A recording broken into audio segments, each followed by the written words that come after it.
Hello, my name is Shomnath Mookherjee. I am an Associate Professor of Medicine at the University of Washington School of Medicine. Thank you for watching this brief video on how to create a teaching portfolio and why you should create one. Let's start by discussing what is a teaching portfolio. So a teaching portfolio has three major aspects. One is to document, summarize, highlight, and provide evidence for teaching-related accomplishments, experience, strengths, as well as growth and development as a teacher.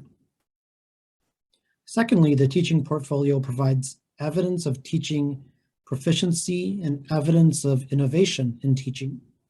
And then finally, creating a teaching portfolio provides opportunity to reflect, recognize accomplishments, and then summarize those in the form of an executive summary and in the form of a teaching philosophy.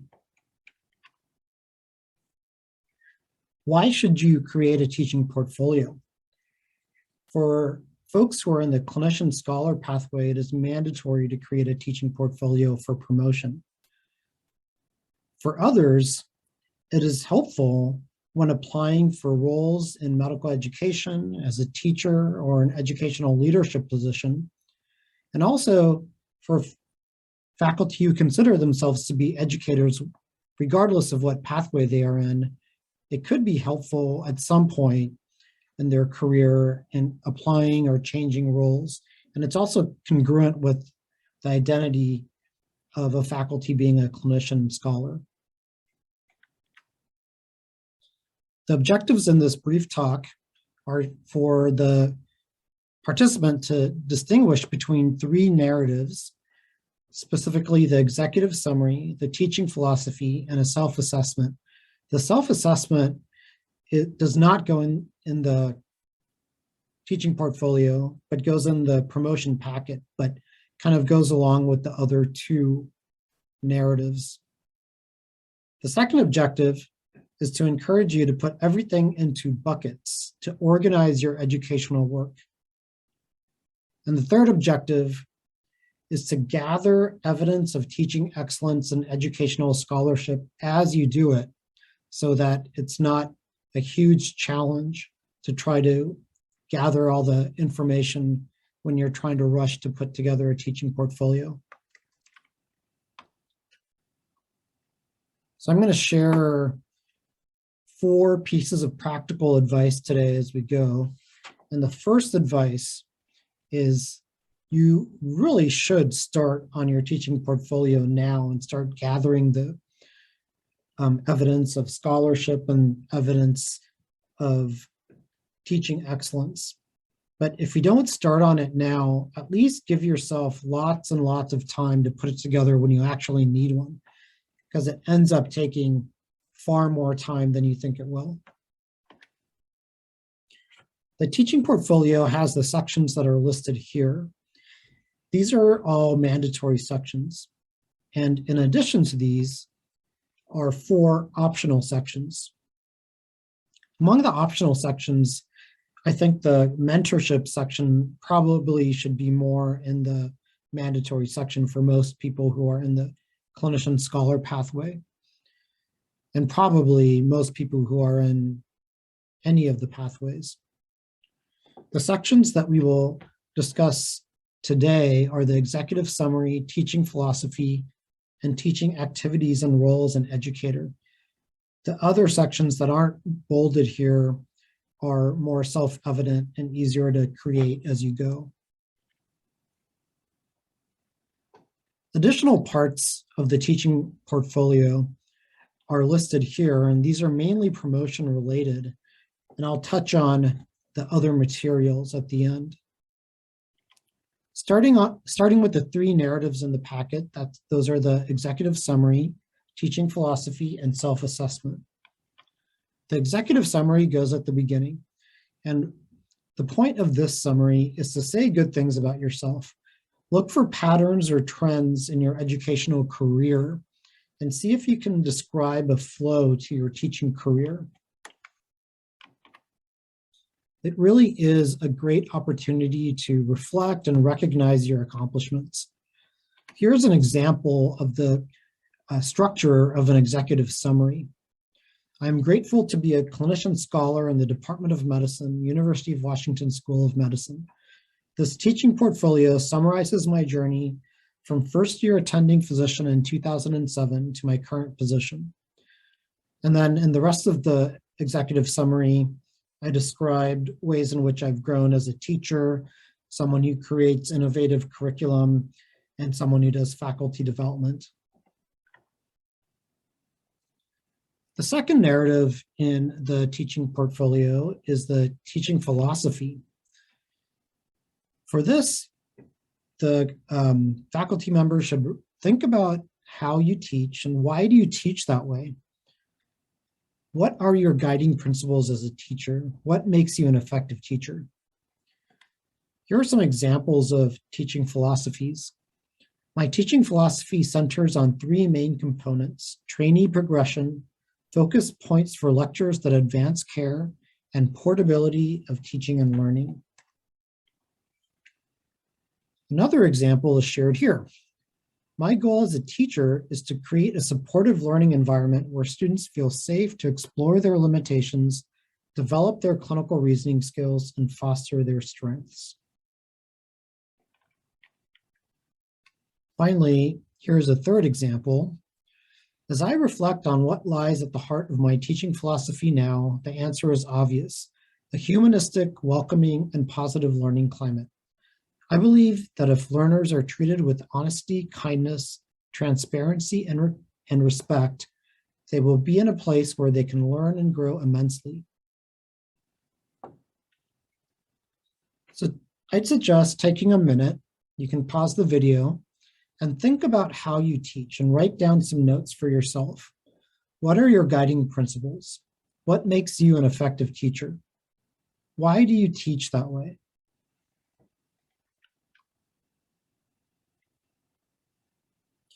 Returning to the three narratives, the last narrative is the self-assessment. And in this, you're asked to reflect on strengths and weaknesses and goals for future development as a faculty.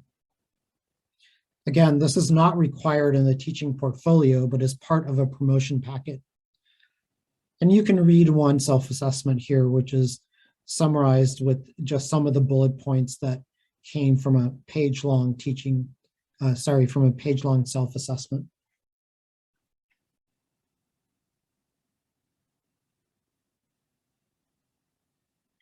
Moving back to the sections in the teaching portfolio, a major category is teaching activities and roles as an educator. And this can take up a large amount of the teaching portfolio. Teaching activities and roles as an educator is broken down into direct teaching, curriculum development, and educational scholarship. In this list, I've added bullet points to indicate where I do most of my direct teaching, curriculum development, and educational scholarship. And the key point here is that it's really critical to be organized and keeping your activities in separate buckets so that when the time comes to put together your portfolio, you have access to all the things that you've done over the years. So my practical advice number 2 is collect your activities in buckets as you do them. Don't rely on Outlook calendars or notes to be able to gather 2 or 3 or 4 or even more years of activities that you've done. Collect them as you do them. So remember that a teaching portfolio is flexible, but it needs to be very organized. So here are some buckets for my teaching portfolio. Under direct teaching, I have medical student education. And then under medical student education, I have internal medicine clerkship teaching, which I present by year. Special teaching activities within clerkships. And this category or bucket is only because this is what I happen to do. I'm sure that your categories and your buckets will be different than mine. And you can see listed here some examples of teaching activities within clerkships. advanced fourth year electives, also under medical student education. And then in my case, I did some work in the OSCE programs, both at UCSF and at the University of Washington. So I have listed here OSCE-related teaching and leadership, and this is how I organized medical student education. Now, there's a possibility that some of these buckets will overlap. For example, if you do scholarly or research work that's related to your teaching work. And so if they do overlap, then I think it's important to mention each of your activities in the right category. For example, under direct teaching, medical student education, OSCE-related teaching and leadership, I did add that I helped with the OSCEs for a couple of years.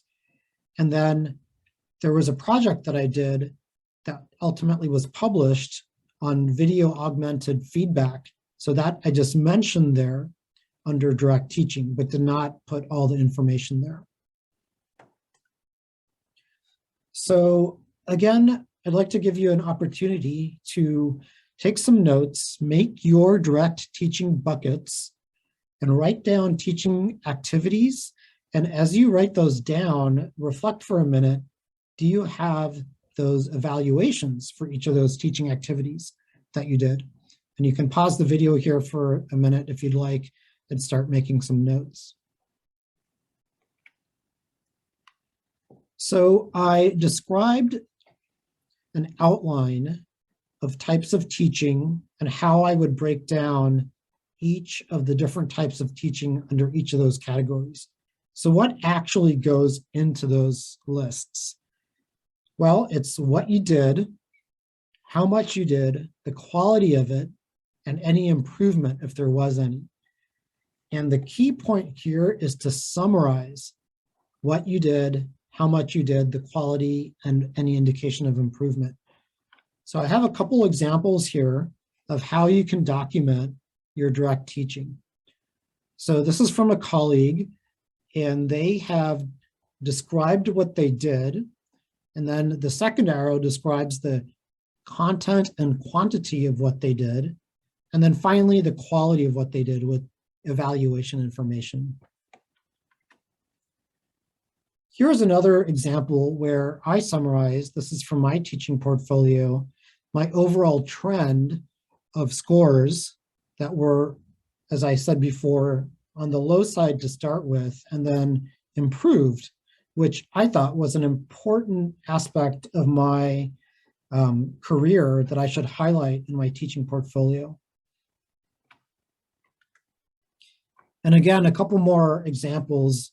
In the first column are the objective scores, and in the second column are quotes. This is another way to present your evaluations from Dr. Andy Lux, in which he graphed his scores showing not only how they improved over time, but how they related to scores and average scores for other courses. Which brings me to practical advice number 3. None of these things would be possible if you did not get and save your evaluations. So it may seem like I'm shouting, but my intention is not to shout, but to emphasize that really for any kind of teaching that you do, get the evaluations and save the evaluations. So you may wonder, what if you're not given the evaluations for a small group section that you might teach for the medical school, maybe a noon conference for the residency program, whatever the case is? Well, the answer is you can ask for them. Just send an email. I really enjoyed speaking to your group. It would be really helpful to me if you could provide the evaluations in a letter. This will help me improve this talk, and it will go in my teaching portfolio. So if you don't have the evaluations, it is very, very reasonable to just send an email and ask for them. So we talked about direct teaching, curriculum development you can describe in a likewise fashion, and now regarding educational scholarship. And you can see that in my case, I broke this down into the bullet points that are listed. The question may arise, well, what goes in this category in a teaching portfolio? What entails educational scholarship? So I've tried to describe this here in terms of a continuum. Peer-reviewed publications, any review articles, curriculum assessments, innovations, maybe even a systematic review or a meta-analysis, that is definitely educational scholarship and needs to go in your teaching portfolio. Things that definitely do not get counted as scholarship are things like giving a talk. If you have an evaluation, that could go under direct teaching. Trying something new as a intervention but not assessing it is not scholarship. And being interested in something or making plans for something is not scholarship. Other areas that are definitely educational scholarship include any project that has an assessment and goes into a meeting abstract or MedEd portal, invited non-peer-reviewed publications, such as publications of books or book chapters or newsletters. Those all definitely are scholarship. And a little bit of a gray area or orange in this slide are non-peer-reviewed, non-traditional works that we consider to be scholarly work, but have not been assessed for efficacy. So these include videos, web modules, blog posts. I would include these, but keep in mind some may ask if they have been evaluated or peer-reviewed. And then finally, under the additional requirements, which are primarily promotion related, but do go in the teaching portfolio, are other materials which I want to highlight. These are examples of teaching materials, but they need to be held to a minimum, a direct quote from the guidelines. So that leads to my fourth piece of practical advice. Keep track of any teaching materials that you create and consider how you can showcase how good they were. So here's a couple handouts that I was particularly proud of because I spent a lot of time putting these together, and these went into my teaching portfolio. My fifth piece of advice, in particular relating to using the teaching portfolio for promotion, is to get the latest guidelines before you start creating your teaching portfolio. Guidelines may change from year to year, and in all likelihood, this presentation may be outdated within a year or two. For example, when I put my teaching portfolio together for the first time a few years ago, I was using outdated guidelines. And it turns out what they wanted in the teaching portfolio was everything that you'd done since your last promotion and not going back to the beginning of when you were a faculty. So these guidelines can shift from year to year.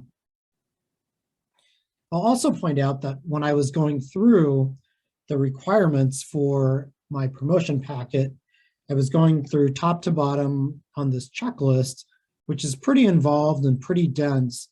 And you can see that teaching portfolio and publications is at the very bottom.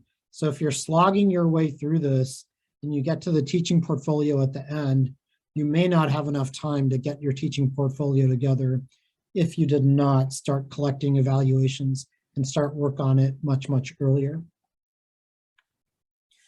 So finally, to summarize the objectives, distinguish between the three narratives: the executive summary, teaching philosophy, and the self-assessment. The self-assessment, you will remember, does not go in the teaching portfolio, but goes into the promotion packet.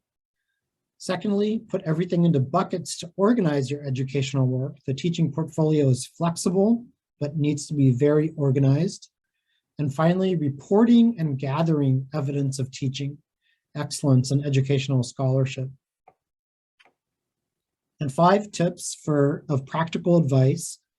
You may not start on it now like everyone says that you should, but at least either give yourself lots of time or start collecting everything in buckets as you do them. Get the evaluations and save the evaluations. That is critical. Without evaluations, you will have no indication of the excellence of your teaching. Keep track of any teaching materials that you create, especially ones that you are particularly proud of, and consider how you're going to showcase how good they were. And finally, get the latest guidelines before you start creating your teaching portfolio, so you don't have to make major adjustments after you have created them. Thank you very much for your time, and feel free to contact me if you have any questions.